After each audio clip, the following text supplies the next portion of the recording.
Assalamualaikum warahmatullahi wabarakatuh. Salam sejahtera untuk kita semua. Perkenalkan, nama saya Lisdawati Uno, mahasiswa pada Universitas Mega Buana Palopo, program studi sarjana kebidanan, NIM B2306901, kelas 02H Sula Manado. Pada kesempatan ini saya akan membawakan tugas kuliah dari Ibu dosen Rismawati SST MKes dalam mata kuliah Pelayanan Promotif dan Preventif IMS. Pada kesempatan ini saya akan menjelaskan tugas dengan judul Pelayanan Promotif dan Preventif IMS pada bayi baru lahir. Pelayanan promotif adalah suatu kegiatan atau serangkaian kegiatan pelayanan kesehatan yang lebih mengutamakan kegiatan yang bersifat promosi kesehatan. Upaya promosi kesehatan dilakukan terhadap masyarakat sehingga mereka mau dan mampu untuk memelihara kesehatan mereka sendiri. Contoh, penerapan hidup bersih dan sehat atau PBHS.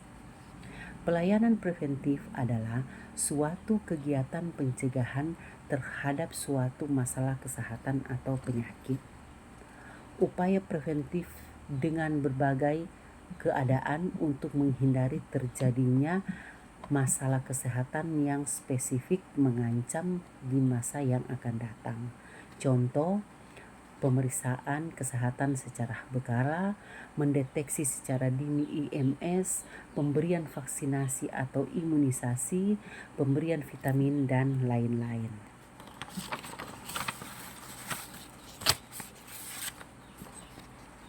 Pelayanan promotif dan preventif IMS pada bayi baru lahir adalah upaya yang dilakukan dengan cara mengedukasi keluarga bayi, terutama ibu bayi sedari dini, bahaya IMS dan cara pencegahannya. Pengertian BBL atau bayi baru lahir atau disebut juga dengan neonatus merupakan bayi berusia 0-28 hari yang baru mengalami proses kelahiran dengan usia kehamilan 37-42 minggu dengan berat badan bayi lahir 2.500-4.000 gram. Pengertian bayi baru lahir menurut Syarifuddin 2002 adalah bayi baru lahir adalah bayi yang lahir selama 1 jam pertama kelahiran. Adapun pengertian IMS atau infeksi menular seksual adalah infeksi yang sebagian besar ditularkan melalui hubungan seksual lewat vagina, oral, dan anal seks. Bagaimana bayi baru lahir terkena IMS? Ini karena ibu dapat menularkan infeksi ini kepada bayinya selama kehamilan, persalinan, dan menyusui, sehingga IMS dapat menimbulkan masalah kesehatan bagi bayi baru lahir. Adapun jenis-jenis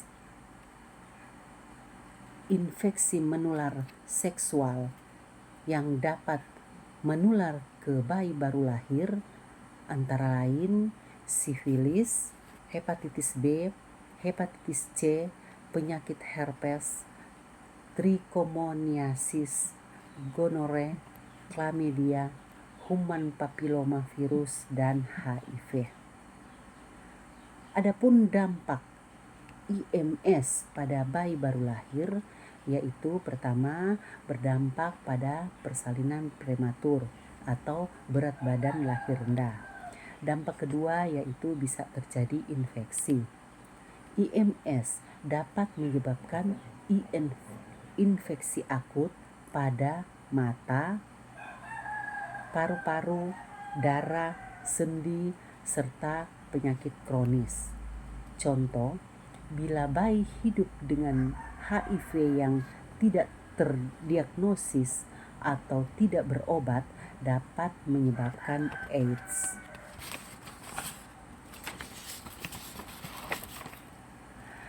Dampak ketiga yaitu penyakit atau kerusakan organ.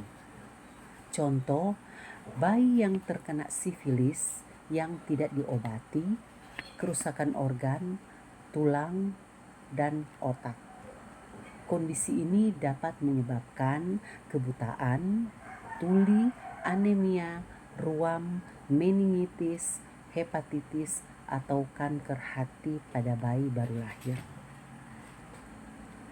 Adapun upaya promotif dan preventif IMS pada bayi baru lahir yaitu pertama, melakukan pemeriksaan kesehatan secara berkala pada bayi baru lahir. Kedua, melakukan perawatan tali pusat sesuai standar kesehatan. Ketiga, memberikan asupan gizi yang baik pada bayi baru lahir. Keempat, jika memungkinkan kondisi kesehatan ibu, maka bayi diberi ASI. Tapi kalau tidak, bayi bisa diberikan MPASI sesuai kebutuhan bayi.